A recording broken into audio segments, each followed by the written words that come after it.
Ryan never thought he'd need an emotional support animal. He used to scoff at the idea back in his younger years, believing, as many men of his generation did, that resilience meant endurance through silence. But life, in its slow and deliberate cruelty, had reshaped that belief with the force of a steel press. After the death of his younger brother, sudden, meaningless, and occurring at a time when they had just begun to repair the frayed threads of their adult relationship, Ryan's composure broke. He tried therapy, medication, long walks, even immersion into his academic work. Nothing lasted, but one rainy autumn afternoon on the steps of a local shelter, he met Hobbs, a lean, sharp-eyed tabby with a lazy gait and a tendency to nuzzle with absolute entitlement. Hobbs didn't heal Ryan. He didn't offer answers or fill any void. What he did was sit beside him, follow him from room to room, curl up in his lap when the silence became unbearable, and stare at him in the evenings as if saying, "You're still here." That's enough. With time, Ryan began to rebuild, not perfectly but forward. His wife, Julianne, had known long before he did that the healing wouldn't be linear. She had supported him not with platitudes or constant reassurances, but with structure, with unspoken patience, and by keeping their lives intact when Ryan couldn't get out of bed. Julianne was a state prosecutor with a focus on animal welfare and environmental violations, a job she rarely discussed at home. Her work was exacting, exhausting, and often emotionally draining. She dealt daily with cruelty so calculated it made even seasoned officers wince. But she compartmentalized it, filed it under profession, and never let it into the sanctuary of their home. Not even when she came home late with clenched fists or went 3 days without speaking more than a few sentences. She understood what darkness was, and she understood what it meant to survive it. Perhaps that's why she never once questioned the idea of registering Hobbs officially as an emotional support animal. She filled out the paperwork. She made the appointments. She handled the phone calls. And when the letter came confirming Hobbs' designation and rights, she tucked it neatly into a folder labeled ESS, Medical, and placed it in their fireproof safe. No ceremony, just quiet preparedness. They moved to the neighborhood during a lull in life's chaos. It was a transitional period, one of those rare times when nothing urgent demanded attention. The house was modest but clean, surrounded by a row of hedges and a solid wood fence. The street curved lazily at both ends, and neighbors waved but never pried. Most were retirees or upper-middle-class couples without young children. It was quiet, exactly what they needed. Hobbs adapted quickly, finding sunlit spots near windows and watching birds from the back patio. Julianne had insisted on installing a low fence around the yard, not to trap Hobbs in, but to signal to the world that this space was theirs.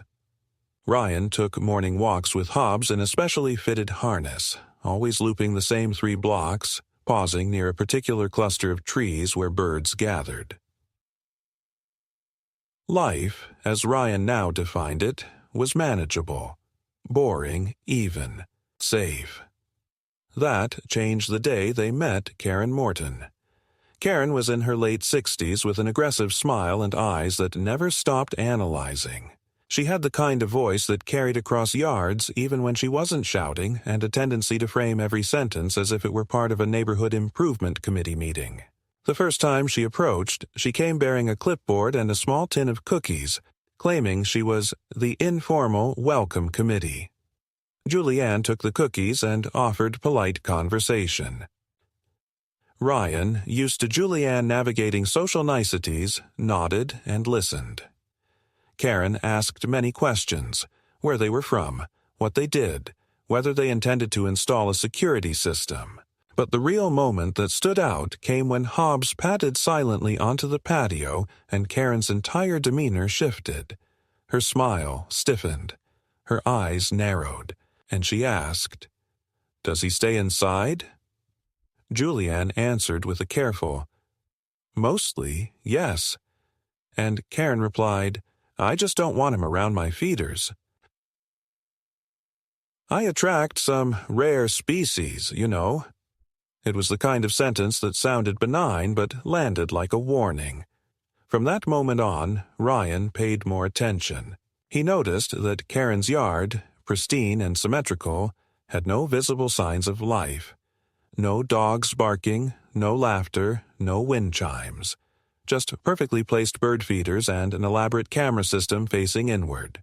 He also noticed how Hobbs avoided the fence line near her property after that first encounter. He didn't know why at first. Animals had their instincts, he figured, but it lingered in his mind, even as days passed. One Thursday morning, Ryan let Hobbs out into the yard and went back inside to prepare coffee. It was their routine. 10 minutes of unsupervised freedom, then breakfast together by the kitchen window. But when he came back out with a mug in hand, Hobbs was nowhere in sight. He called his name. Nothing. Walked the perimeter. Nothing. Checked the street. Still nothing. Panic didn't hit immediately. It crept in, slow and cold as the minutes stretched. Julianne, already dressed for court, joined the search. Together they combed through hedges, checked garages, tapped on fences. 45 minutes later, Ryan found Hobbs behind a bush just inside the fence line, trembling, his side scraped raw, his eyes unfocused. They rushed him to the emergency vet. No internal injuries, just bruising and shock, the doctor said. Possibly scared by a noise, possibly caught in something. But Julianne asked for x-rays and a toxin panel anyway. She didn't say anything during the drive back, only stared out the window, her jaw tight. Ryan wanted to ask what she was thinking, but something in her posture made him stay silent. That night, Hobbs didn't move from the couch. Ryan sat beside him, hand resting gently on his back. Julianne stood in the doorway holding a glass of water, watching them with eyes that didn't blink. The next morning, Ryan let Hobbs out again, briefly for just a few minutes. He stood outside this time, sipping coffee and watching the little tabby sniff the air. It was a peaceful moment, calm and still. Then came the sound, a single, crisp pop, unmistakable and terrifying in its simplicity. Hobbs bolted. Ryan dropped his mug and ran. He found Hobbs collapsed near the back gate, bleeding from the side, his breath shallow and erratic. He screamed for Julianne. She was already on the phone, voice clipped and surgical. They wrapped him in a towel, raced to the vet, but this time it was too late.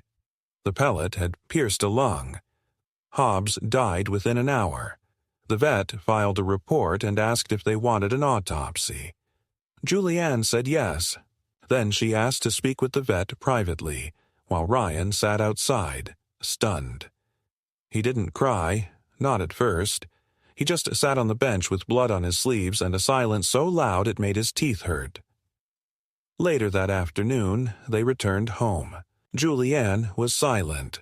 Ryan opened the back gate to clean the area and saw, just past the fence line, Karen Morton standing with binoculars in hand and a plastic bucket at her feet. She looked at him, expression flat, and said, "I warned you about the feeders." Ryan didn't answer. He walked back inside. And for the first time in months, he locked the door, not because he felt unsafe, but because something inside him had changed shape, something he couldn't name. That night, Julianne didn't go to bed. She stayed at the kitchen table with her laptop open and folders spread across the wood. When Ryan walked in sometime after midnight, she looked up, and for a moment he saw something in her eyes he'd never seen before. Not anger, not grief, but an icy kind of precision. She gestured for him to sit, handed him a document labeled Criminal Animal Cruelty, Section 626.9. And in a voice as calm as a surgeon's, she said, "We're going to do this the right way. No mistakes, no shortcuts. You're not going to talk to her. You're not going to confront anyone. From now on, we let the law do the talking. And I want you to understand, she just turned this into a felony case."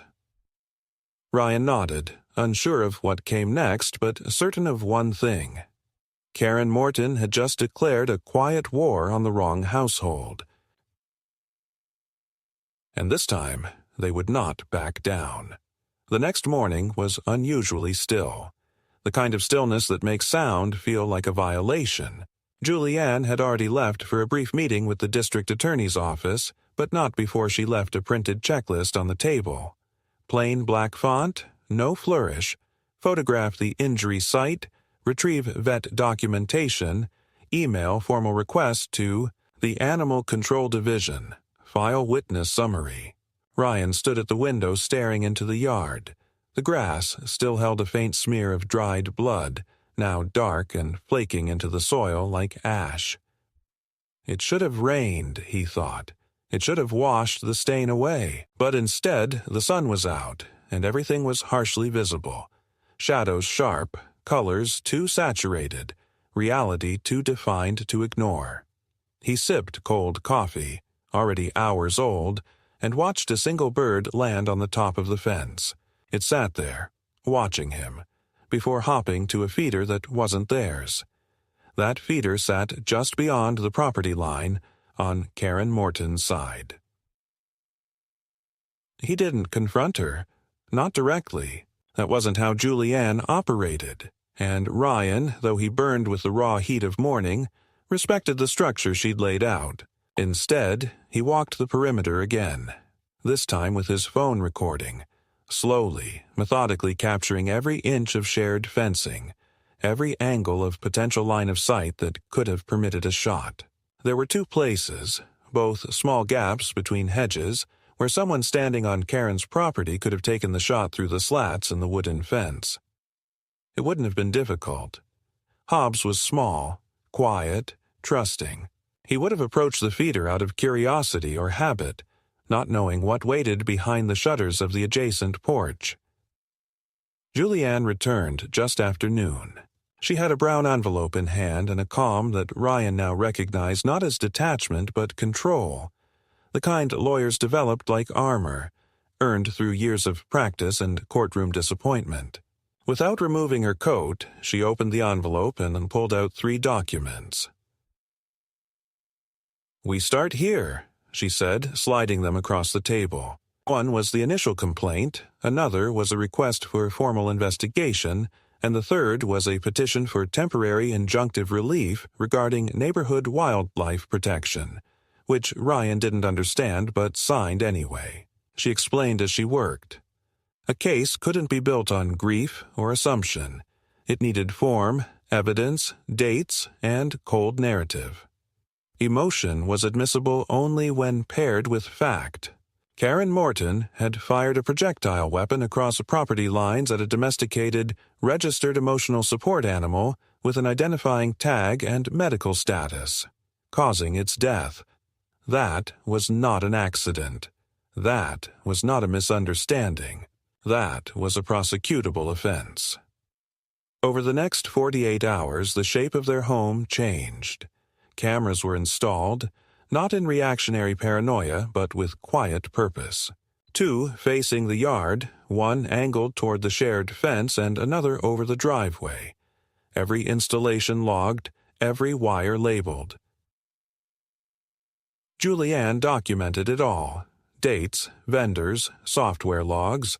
She reached out not to the police but to a specialized unit within the district responsible for violations involving protected animals and their owners. She called in a personal favor from a wildlife forensic analyst she'd worked with in a previous cruelty case. And through it all, Ryan remained mostly silent. He wasn't withdrawn, not exactly, more like focused, anchoring himself in her clarity. For the first time since the incident, he felt as though they were building something real. Not revenge, not a vendetta. Something legal, formal, and undeniable. 3 days after Hobbs's death, a knock came at the door. It was a uniformed animal control officer accompanied by a wildlife officer and a plainclothes investigator from the County Enforcement Division. They were polite, thorough, and professional. Julianne met them with folders prepped and labeled. Ryan offered coffee, which they declined. The officer stepped into the yard, camera in hand, documenting the scene with the same care Ryan had a few days prior. Oh. The forensic analyst knelt near the bloodstain, now faint, and retrieved soil samples. Ryan stood back, arms crossed, feeling like a stranger in his own garden. When the wildlife officer returned from the property line, he said quietly, "Did you know she has a feeding permit from a private avian foundation?" Julianne raised an eyebrow. "Those are for rehabilitation zones," she replied. "This isn't a zone. This is a yard." The officer nodded. "Exactly." That evening, after the officials left, Ryan took a walk. He didn't bring a phone or keys, just his coat and the silence. As he passed Karen's house, her porch light flicked on. She was standing inside behind the screen door, holding a broom like a staff. She didn't speak, just watched him walk past. Her silhouette was still, unnerving. She didn't blink, didn't move. Ryan didn't stop either. He kept walking, heart steady, feet slow. By the time he returned, Julianne was waiting in the doorway. "Don't let her bait you," she said without asking where he'd been. She's already nervous. The next morning, a registered letter arrived. It was addressed to Julianne but marked as community complaint. Inside was a typed sheet, unsigned, accusing them of harassment, of weaponizing their legal connections to threaten a private citizen, of staging the incident for sympathy and attention. Julianne scanned it once and handed it to Ryan without comment. He read it twice. It was anonymous, vague, and pointless. But it had one chilling sentence. "Some people in this neighborhood remember what it was like before you arrived." Julianne didn't flinch. Instead, she pulled out a second envelope, her own, and calmly began preparing a response for the record, noting that they had received an attempt at intimidation, likely from the involved party, and were entering it into the case file. 2 days later, Karen posted a sign on her lawn. It read, in block letters, "Do not trespass, endangered species, feeding zone." It was flanked by laminated sheets referencing local statutes, some real, some misquoted.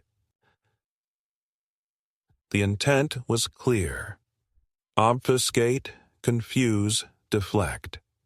Julianne took pictures. Not because it was a threat, but because every move Karen made now became part of a larger puzzle. What she didn't know, what she likely didn't even suspect, was that by falsely invoking federal protections, Karen had opened a second legal front.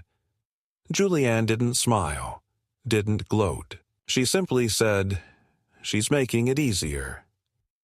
Ryan found himself reacting differently now. Grief no longer sat raw and heavy. It had been replaced by a colder, sharper awareness. He began compiling his own log, documenting each time Karen approached the fence, each time a strange car idled near their driveway, each piece of mail that arrived without a return address. There was no paranoia, just pattern recognition. Julianne had taught him that. Events don't matter without chronology, without pattern. He didn't dramatize. He documented. A week later, a man in a dark jacket knocked at their door. He introduced himself as a private mediator sent by Karen Morton's legal counsel. He carried a proposal, an informal settlement offer. Karen was willing to refrain from further contact and make a goodwill donation to a local animal charity, in exchange for the matter being put to rest. Julianne didn't invite him in. She simply said, "This is a criminal case. You're here outside the appropriate process. Kindly leave." The man handed her a sealed envelope anyway and left without another word. Inside the envelope was a letter, Not legal, not official. Handwritten. Karen's handwriting. Ryan recognized the jagged curves. It said, "You're not who you pretend to be. This isn't about a cat. This is about control. You think you've won, but this street remembers me. I've been here longer than you, longer than anyone." Ryan didn't respond. He folded the letter, placed it in a plastic sleeve, and handed it to Julianne. She scanned it, said nothing, and added it to the evidence binder. Then she picked up her phone and called the assistant DA. Her tone was neutral. Procedural. "Yes, we're prepared to move forward with formal charges. Animal cruelty, unauthorized discharge of a projectile weapon within residential proximity, and violation of protective pet registration. We have sufficient documentation to support all three." There was a pause.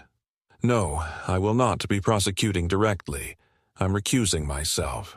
But I'll provide full case documentation and oversight for continuity." After the call, Ryan asked the question he had been avoiding. "What happens next?" Julianne looked at him. Tired, yes, but composed. "Now? Now, we let the law take its course. She made a mistake, Ryan. Not just the shot. Everything after.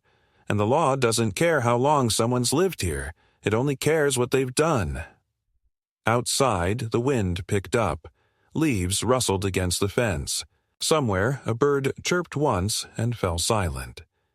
The atmosphere in the neighborhood had shifted, subtly but unmistakably. People walked a little faster past their property, eyes cast downward, conversations hushed or non-existent. It wasn't fear exactly, not yet, but tension, an awareness that something had broken the facade of neighborly peace. Ryan noticed it in the way the mail carrier now dropped letters without eye contact, or how the joggers who used to nod in passing now crossed the street a few feet early. It didn't bother him in the traditional sense. He had never been interested in making friends with the neighborhood. But it did unsettle him, not because he sought inclusion, but because he sensed isolation being manufactured intentionally, and he knew exactly where that pressure was coming from. Julianne warned him of this.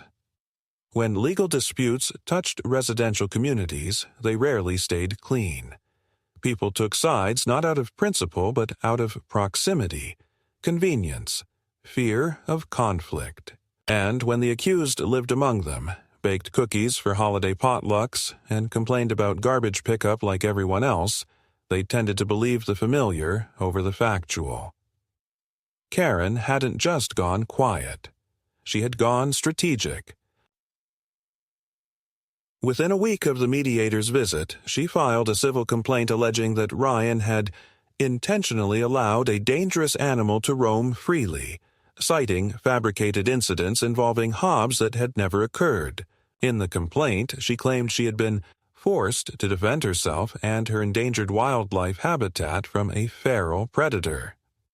There were no photographs, no video, no vet records to support her story, but the complaint had been filed with just enough legal ambiguity to stall the process of the criminal case.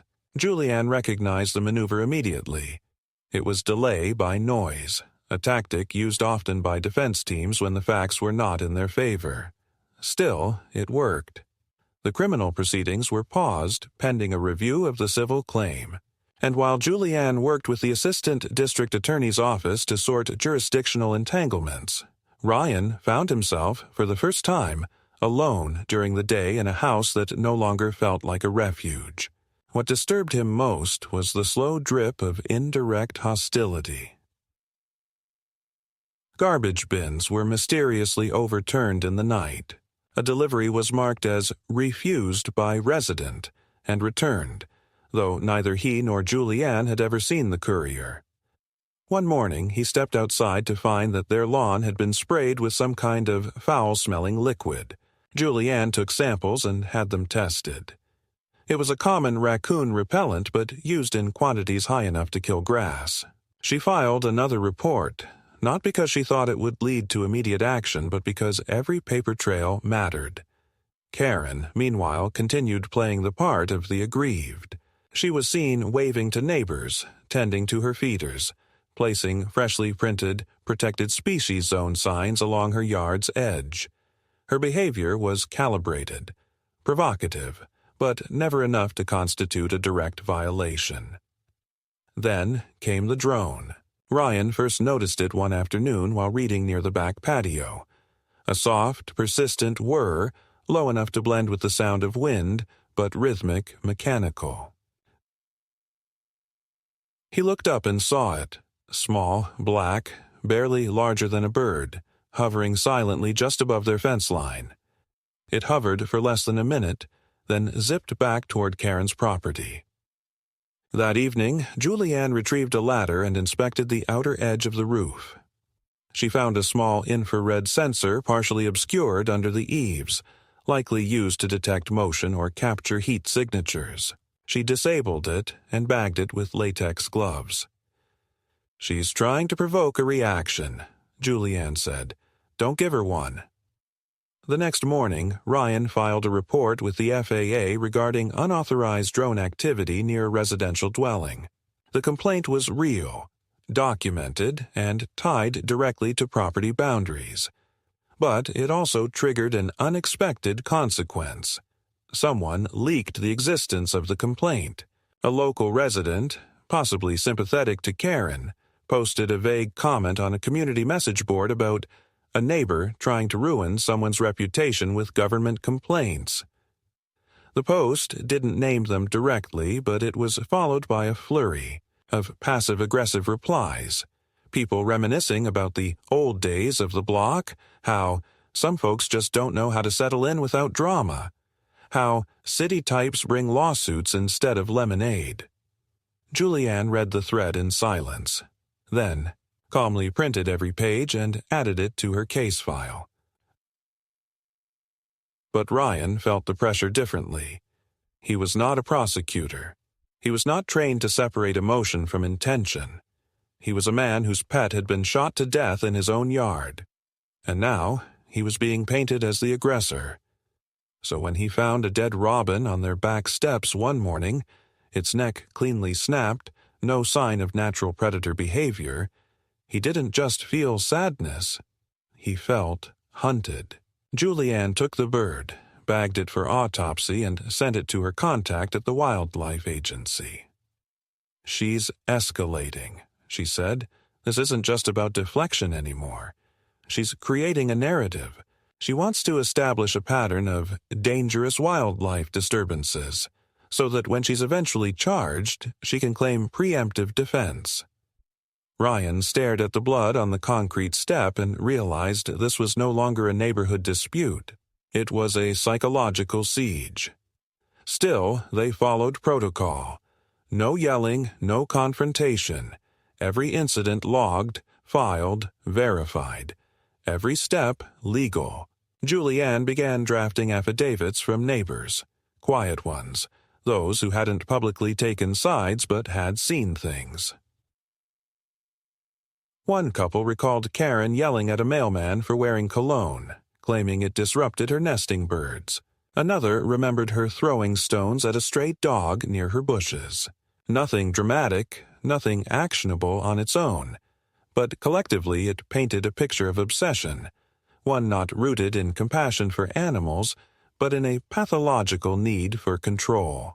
Then, during a routine visit from an inspector responding to a formal complaint Karen had filed, this time alleging that their fence was non-compliant with safety codes, something unusual happened. The inspector, a man named Tom with 30 years of experience, walked the perimeter with Ryan. He asked the standard questions, measured the fence height, took photos, but halfway through the walk, he paused, looked toward Karen's yard and said, "You know, I've seen this before. Not often. But when someone starts throwing every code violation in the book at their neighbor, it's rarely about the fence. It's about breaking them down." He handed Ryan a copy of the complaint, shook his head, and muttered, "This one's personal." That night, Julianne came home with an envelope. Inside were preliminary findings from the Robbins necropsy. Cause of death: intentional trauma. The report also noted small traces of a synthetic compound used in lab-baiting experiments. Highly regulated, not sold commercially. She's crossing state lines legally and ethically, Julianne said, and she doesn't care. That tells me two things. She's done this before, and she's betting no one will press hard enough to uncover it. Ryan stared at the report and felt a strange sense of clarity settle over him. Not rage, not vengeance, just purpose. Then we will, he said. But Karen wasn't finished. The next morning, Ryan stepped outside to find a wooden box nailed to the side of the shared fence. Inside was a laminated notice: Environmental Monitoring Zone, violators subject to civil penalty. The sign had a fake ordinance number and referenced a non-existent department.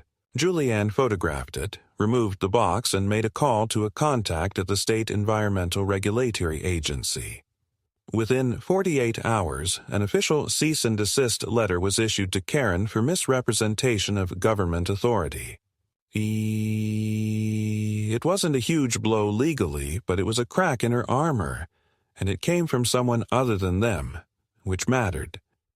For the first time, Karen made a mistake. She came to their door. It was early evening, the sun just beginning to set, casting long golden shadows across the sidewalk. Ryan opened the door and saw her standing there, holding a small manila envelope. Her face was calm, expressionless.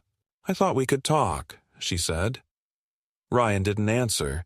Julianne appeared beside him, stepping forward. "This is not an appropriate visit," she said flatly. Karen's mouth twitched just slightly. "You're destroying this street," she said. "I've lived here 31 years. People know me. They respect me. They don't want trouble." Julianne's eyes narrowed. "You shot a registered animal. You trespassed on private property through surveillance. You manipulated legal documents. You're not respected. You're feared. There's a difference." Karen's eyes darkened. She dropped the envelope at Julianne's feet. "Then let the courts decide," she said. "But don't think they'll always side with you just because you know how to talk pretty." And with that, she turned and walked away. Julianne didn't pick up the envelope. She let it sit there for an hour before retrieving it with gloves. Inside were photographs, old ones, of Ryan with Hobbs in the yard, taken from across the fence, clearly from before the shooting. The implication was clear. Surveillance had started long before the incident, which meant Karen had been preparing for this or something like it for a long time. It was no longer about the cat. It hadn't been for weeks. This was about territory, perception, dominance, and the refusal to be outmaneuvered by the truth. But what Karen hadn't counted on was that the very people she tried to isolate were professionals at navigating systems like this. Julianne didn't blink. She didn't shout. She simply added the photos to her timeline, contacted the relevant oversight bodies, and prepared the next move. And Ryan, for the first time, wasn't just grieving. He was fighting back, with facts, with documentation, with patience. Because as Julianne had said on the first night after the shooting, no shortcuts, no mistakes, just the law, moving forward like a freight train. And this time, it had a name on its manifest: Karen Morton. It was exactly 16 days after Hobbs had been shot that the case passed its first threshold. The district attorney's office officially confirmed the investigation would proceed under criminal review, pending corroboration from the wildlife forensic team and validation from an independent ethics board that reviewed conflicts involving registered support animals. Julianne, true to her earlier promise, had recused herself entirely from the prosecutorial process, but she remained the silent architect behind the timeline and the evidence structure. Ryan watched it all happen with a kind of subdued awe. She was methodical, but not mechanical. Every move she made was precise, measured, driven not by emotion but by the kind of practiced calm that only came from years of dealing with people who thought they were smarter than the system. He didn't interrupt her, didn't inject his own thoughts or questions unless asked. His role now was simple: to stay steady, stay quiet, and allow the momentum to keep building. Karen, perhaps sensing that the tide was shifting, didn't escalate further, not immediately. She retreated instead, or seemed to, becoming less visible. Her feeders were refilled at dusk, her porch lights dimmed, her car rarely moved. But Julianne warned Ryan not to mistake silence for surrender.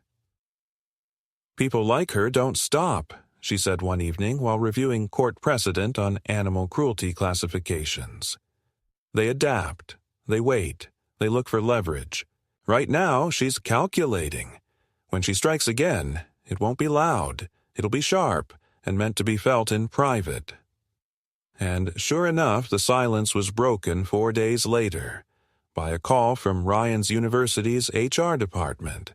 They informed him that an anonymous complaint had been filed through the faculty ethics portal, alleging that he had created an unsafe ideological environment for animal welfare discourse in his classroom, citing fabricated instances in which he allegedly encouraged students to dismiss local conservation efforts as excuses for civilian militarization. The accusations were absurd on their face, completely uncharacteristic of his mild-mannered teaching style, and unsupported by any student, reports. But procedure demanded that the university conduct a brief review. For Ryan, it felt like a punch in the gut, not because he feared the outcome, but because he knew exactly who was behind it.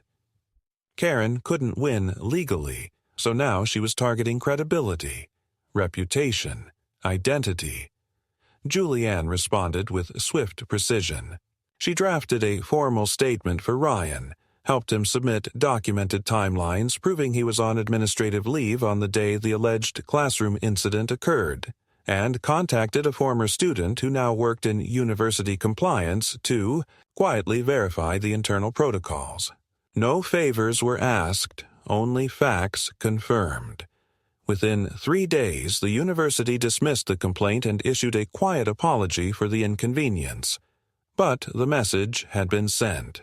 Karen had crossed into a new phase, one where she no longer relied on direct action, but psychological warfare. Then came the parcel. It was a padded envelope, delivered via private courier, addressed to Julianne's maiden name, an old, nearly unused identifier. Inside was a USB drive and a single photograph. The photograph showed Julianne standing outside a courtroom 4 years ago, shaking hands with a former prosecutor now facing ethics charges in another jurisdiction. There was nothing illicit about the image, but the implication was clear. Someone had dug through her history and was attempting to manufacture guilt by association. Julianne didn't flinch. She plugged in the USB on a secure offline laptop and opened the files. Inside were documents, real documents, copies of court records from cases she'd prosecuted, including one that involved the euthanization of multiple dogs deemed dangerous after mauling 2 goats. Attached was a text file with no signature. It read, "You prosecute animals, but cry over 1 cat." That night, she didn't eat dinner. She simply made tea, sat at the table, and began making phone calls, not to friends or family, but to the Bar Association, to her ethics counsel, and to a retired judge she trusted deeply. The line had been crossed. Now, Karen had moved from nuisance to credible legal threat. The next day, Ryan received a voicemail from an unknown number. A woman's voice, calm but insidious, said, "Funny how people pretend to be victims when they're just loud bullies with fancy titles." The message was reported, time-stamped and submitted with the growing case file.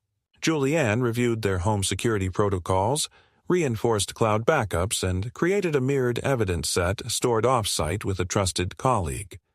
No theatrics, just preparation. Still, Ryan could see the toll. She didn't show fear. Julianne never did. But her silence deepened. Her movements became more efficient, less fluid. She was entering full defense posture, the mode she reserved for trial, for war in the courtroom. And this time, the war had come home. Despite it all, they didn't back down. They couldn't. Hobbs had become more than a pet, more than a symbol. He was a line in the sand. And every attack that followed, every fake complaint, every manipulative whisper in the community, every veiled threat, only underscored the importance of what they were doing. Julianne continued coordinating with the wildlife authorities. The lab reports came back. Synthetic toxin present in the dead bird, matched to a controlled compound used in illegal avian population control methods. The investigators confirmed they had found evidence of unauthorized animal traps on Karen's property, set without permits, potentially in violation of multiple state and federal statutes. Charges were being prepared. The case was becoming broader than they expected. Then, unexpectedly, came a call from a lawyer representing a different neighbor on the block, an elderly widow whose cat had gone missing 8 months prior. She had never spoken up, chalking it up to age or natural causes, but upon hearing whispers about Julianne's case, she'd reached out privately. Her story matched too closely. An animal seen last in the yard, no tracks, sudden silence. It was a pattern. Julianne carefully passed the contact along to the investigator leading the case. Ryan didn't know what stunned him more, that the neighbor had been too afraid to speak earlier, or that Karen's reach had been so silent, so consistent. That was the midpoint. Not the end of anything, but a shift in the current. The legal case was no longer hypothetical. The accusations were no longer private. What had started as a single tragedy had grown into a wider exposure of something systematic and dangerous. And as Julianne sat in her office, surrounded by folders and digital files, she said quietly to Ryan, she thought she could manipulate everyone into silence, that people would be too scared, too lazy, too polite to push back. But all it takes is one voice that doesn't flinch. And we've already spoken. The house was quiet that night, but it wasn't fragile. For the first time in weeks, Ryan slept without waking at the sound of a branch brushing the window. Hobbs was gone, but the silence left in his wake had been filled, not with fear, but with resolve. It began with the surveillance request. Silent, procedural, filed through proper legal channels and designed not to provoke, but to solidify. After the confirmation of matching toxic substances between the robin and restricted avian repellents, Julianne coordinated with the county's Environmental Compliance Unit to obtain a temporary surveillance warrant under wildlife endangerment provisions. No one was kicked in the door, no squad cars, no flashing lights. Just 3 unmarked vehicles, an environmental compliance investigator, a wildlife enforcement officer, and a plainclothes official from the State Department of Natural Resources. They arrived early, just after sunrise, and conducted their inspection with clinical precision. Karen was not home. She had, rather conveniently, left for what her neighbor described as a nature symposium out of town. Still, the legal protocol had been satisfied. The property was entered, surveyed, and documented. What they found was more than they expected. Hidden beneath a layer of false mulch in the rear corner of her yard, adjacent to the shared fence line, were 3 concealed traps, baited, armed, and entirely unregistered. Further, they discovered fragments of shredded documentation, permit applications perhaps, or drafts of her false ordinances, partially burned in a rusted fire pit. Soil samples were taken, photographs cataloged, and the footage from the installed drone system on her roof, wired through a third-party surveillance brand, was collected via subpoena served directly to the hosting provider. Everything she had built to support her narrative was now legally vulnerable. When Karen returned, she found an official red tag notification on her front door, warning of pending citations for unlawful wildlife deterrence methods and falsification of regulatory signage.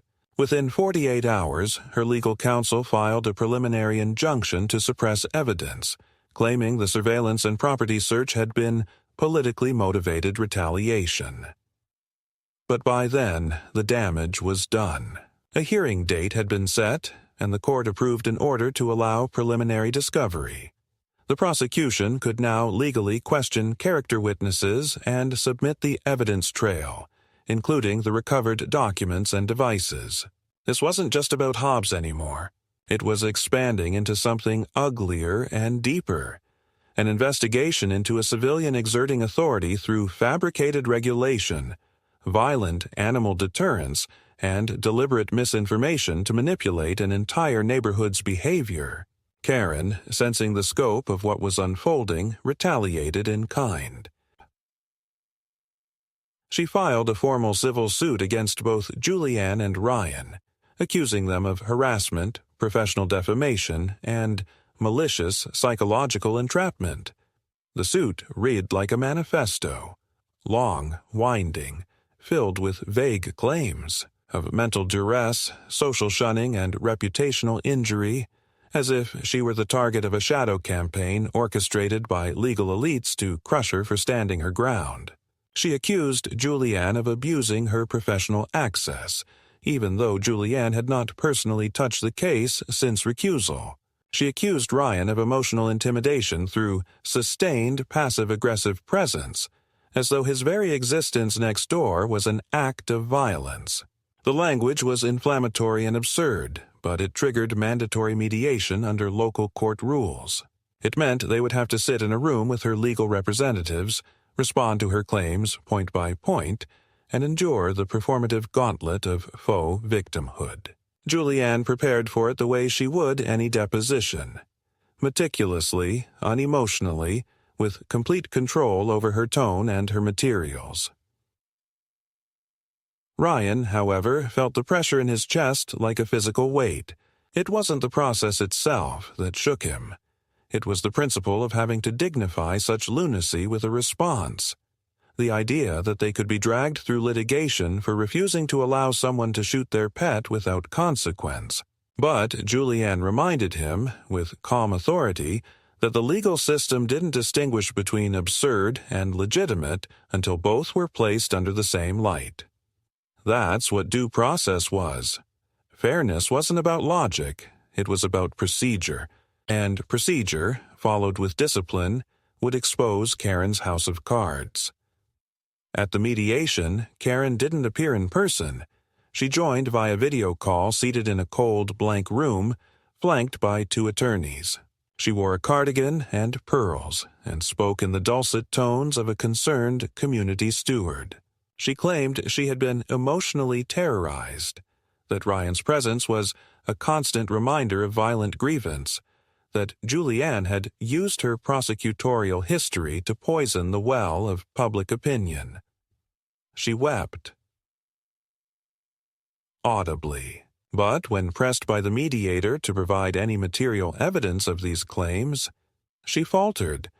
The complaint cited no medical reports, no correspondence, no witnesses, just allegations and vague narratives.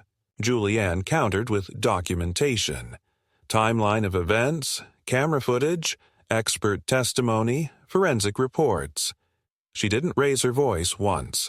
She simply laid down the facts, one page at a time.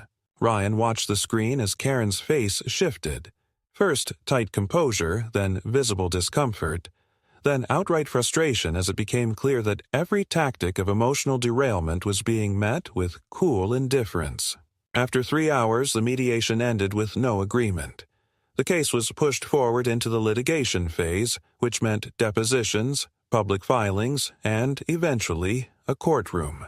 Julianne called it a predictable stall tactic, an effort to create enough procedural drag to exhaust their resources or willingness to continue. But they weren't stopping, not after what happened next. One evening, Ryan was working late in his study when the motion alert on their back fence camera activated. He checked the feed and saw nothing immediately suspicious, but when he stepped outside to inspect, he found something tucked beneath the bushes. A small box wrapped in a plastic bag. Inside were bones. Cleaned, polished, clearly feline. At first, Ryan's mind froze. Hobbs had been cremated. They had the certificate.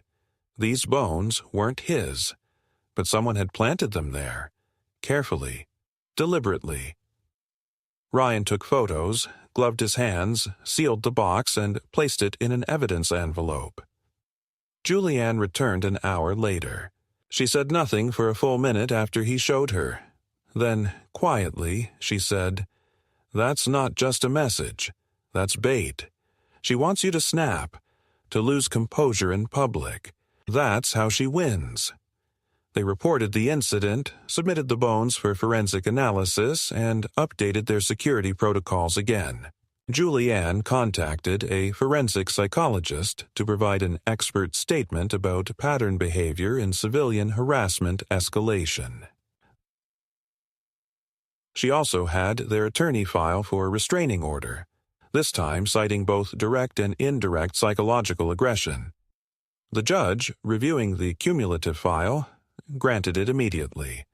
Karen was prohibited from all forms of communication, digital or physical, and from using any third party to convey messages or materials. Violation would trigger immediate arrest and nullify any civil claim pending. But Karen, even now, didn't retreat. She pivoted. A week later, a new local blog appeared online. It had no name, no contact, just a generic template with commentary posts signed, Voices of Reason. The posts were thinly veiled attacks against legal tyrants, urban elites, and emotionally manipulative agitators who bring city drama into peaceful country communities. The language was florid, self-righteous, and carefully couched in hypotheticals, but the identities weren't difficult to decode. Julianne traced the domain registration through a digital security contact. It had been purchased with a prepaid card and routed through multiple proxies, but ultimately tied back to an IP block used by Karen's brother-in-law. Another subpoena was filed, another link added to the chain. Meanwhile, Ryan began receiving emails from unknown addresses. Strange, pseudo-philosophical rants about the morality of vengeance, the spiritual consequences of pride, the true cost of maintaining control. They weren't threatening, but they were invasive, relentless, and obviously designed to unsettle. He saved every one. Julianne forwarded them to their cybersecurity firm. Patterns emerged, writing style, metadata, recurring phrases, the same person, the same intention. And, as their attorney noted in the pre-trial report, this is a campaign, not a defense. She's not trying to win. She's trying to wear them down. Still, they didn't waver. Julianne, as always, remained structured. Ryan found strength in routine, in discipline, in knowing that every absurd move Karen made only bolstered the eventual reckoning. The court date loomed, but they were ready. They had facts. They had law. And, most importantly, they had something Karen would never understand: restraint. Not silence. Not fear. Just the ability to wait, to endure, and to respond with force when the moment was right. The escalation had cost them sleep, time, and peace, but not clarity. And that clarity, in the end, would be Karen's undoing. The courtroom was colder than Ryan expected, not in temperature, but in tone. a stark, sterile chamber that absorbed emotion and left only the structure of the process behind. There were no dramatic gasps, no shouting lawyers, no pounding gavels, just rows of polished benches, the subdued rhythm of shuffling papers, and the occasional murmur between clerks as they arranged the evidence folders on the table.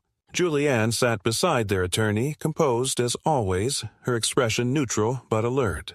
She wasn't speaking for the case, her recusal stood, but she had assembled the material, curated it with the precision of a prosecutor, and placed it in the hands of a capable, sharp trial lawyer from outside the county.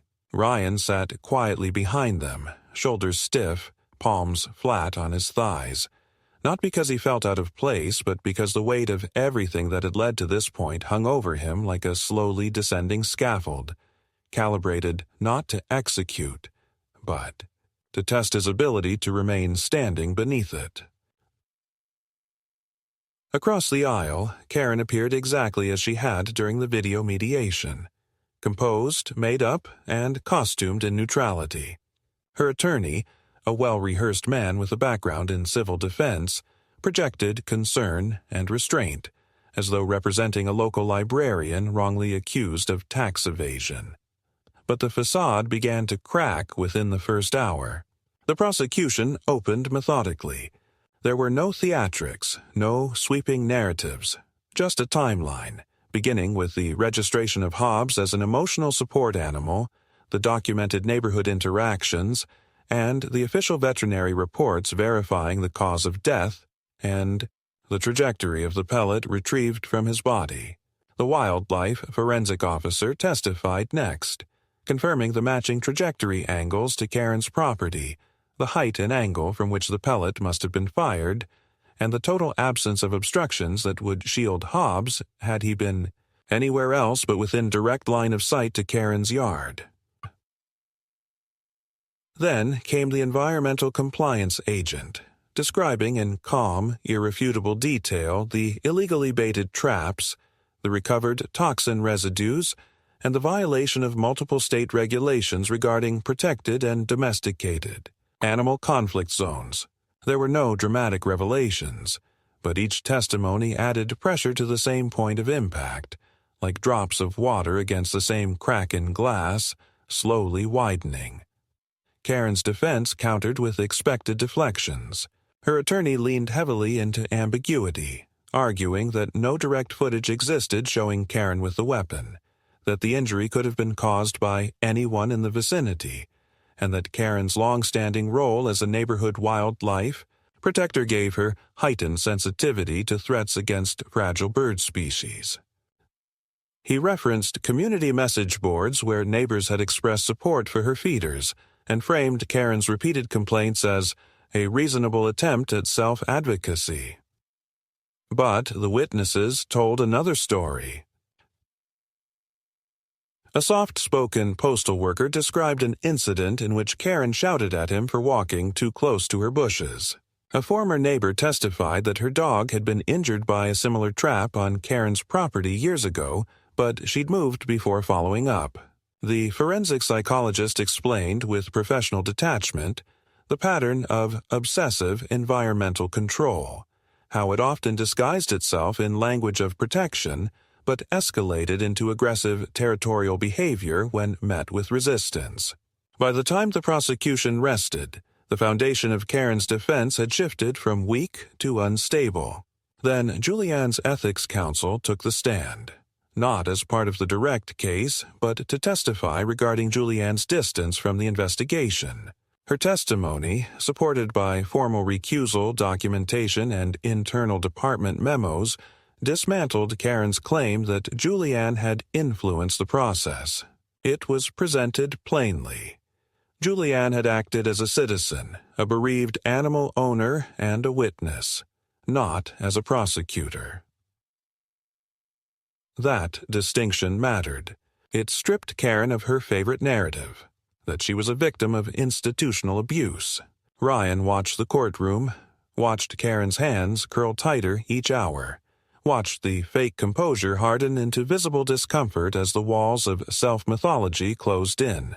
But the most damning blow came during the admission of digital evidence, specifically the metadata and IP records tied to the anonymous smear blog and the emails sent to Ryan. The cyber forensic expert traced them directly to a masked Wi-Fi connection originating from the residence of Karen's extended family, and through activity logs narrowed the posting window to hours during which Karen was provably at home. Though not definitive proof that Karen typed every word herself, it established intent, association, and control over the operation. Her lawyer objected, citing circumstantial inference, but the judge allowed it, noting its contextual weight in a case involving psychological manipulation and ongoing patterns of escalation. When Karen took the stand, she did what Ryan had come to expect. She wept. She recounted imagined slights, exaggerated conflicts, and told a story in which she was a guardian surrounded by intruders. Her voice cracked at rehearsed moments. She spoke of being misunderstood, of loving animals, of fearing for her safety in the presence of urban legalists who don't understand rural harmony. But the cross-examination was brutal, not loud, not confrontational, just precise. The prosecutor presented her own words back to her, from complaint filings and recorded calls, showing contradictions, embellishments, and signs of fabrication. He asked her why she'd installed illegal traps, why her camera system had failed to capture the alleged threatening behavior of Hobbs, and why, if she were so afraid, she never once called animal control before resorting to force. She tried to redirect. She tried to smirk. But by the end of questioning, the narrative had unraveled. She wasn't a protector. She wasn't even consistent. She was a controller who believed the rules didn't apply to her. Ryan didn't feel triumph.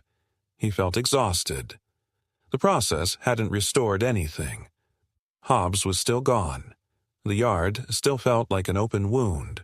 But when the judge announced that a ruling would be issued the following morning and court was adjourned, he felt something close to completion. Julianne didn't speak much that evening. She sat on the couch with her laptop, drafting post-trial summaries, organizing residual witness documents for parallel civil actions, and preparing for what came next. She didn't believe in celebration. She believed in follow-through. The next morning, the ruling was read aloud. Guilty. Karen Morton was found liable for criminal animal cruelty, unauthorized discharge of a projectile within residential limits, and falsified reporting under state conservation statutes. The sentence wasn't dramatic. No jail time, but a heavy fine, mandatory mental health evaluation, 5-year ban on owning or handling wildlife deterrents or traps, and mandatory restitution to Ryan and Julianne, covering veterinary costs and legal expenses.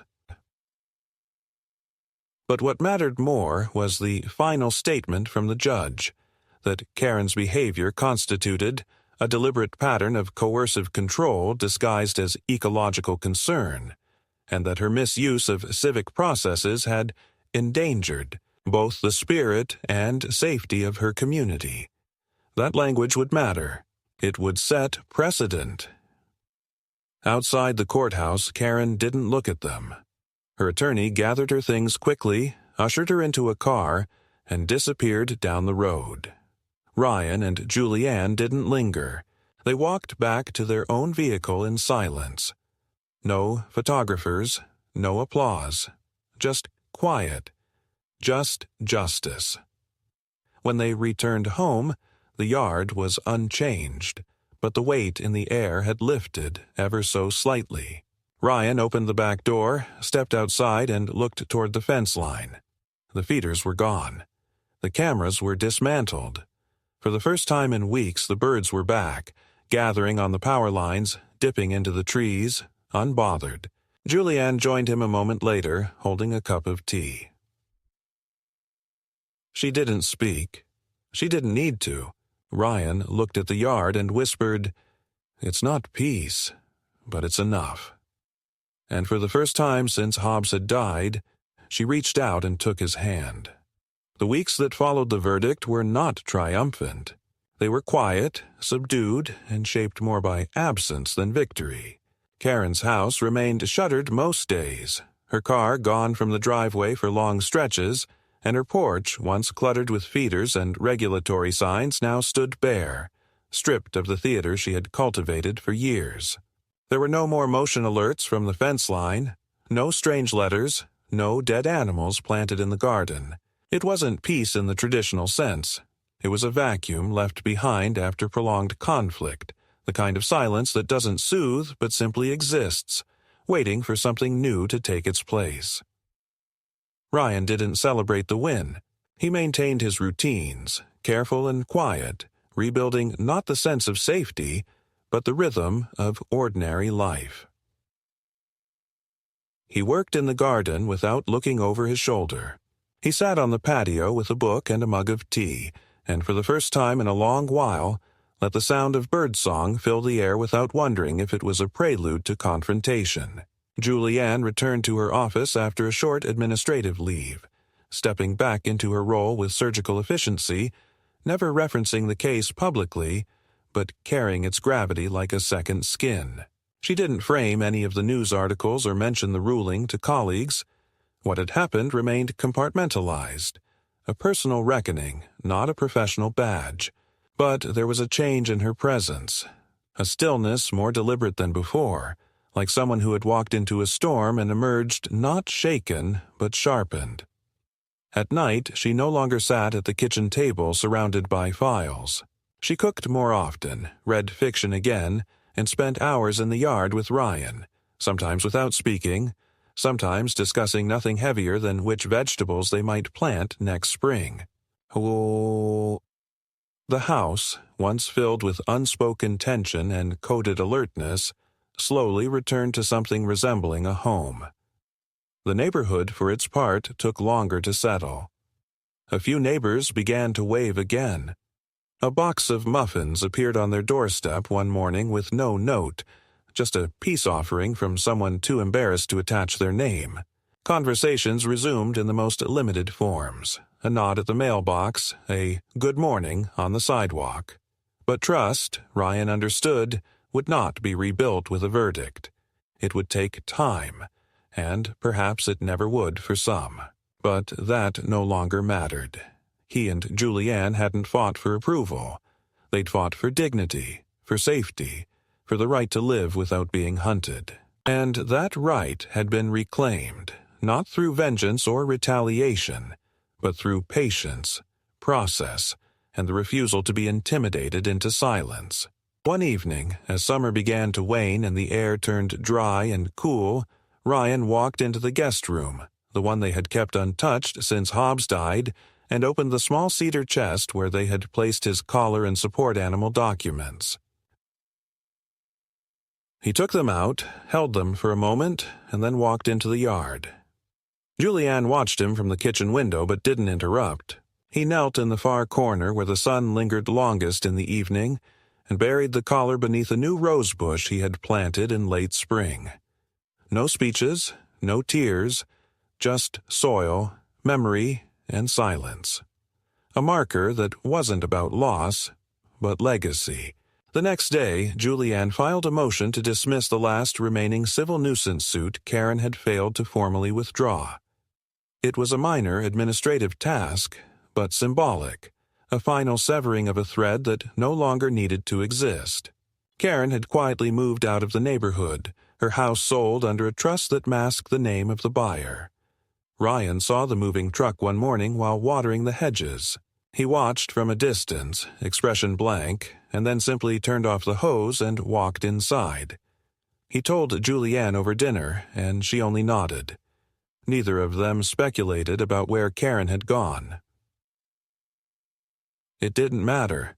The war was over. Not because the enemy had left, but because the battlefield had been reclaimed. Months later, a new neighbor moved into the house next door. A retired nurse named Denise with a golden retriever who barked at butterflies and a fondness for overly sweet lemonade. She introduced herself with a pie and a story about how her previous neighborhood had been too uptight about lawn decor. Julianne smiled. Ryan thanked her and offered to help carry in a box.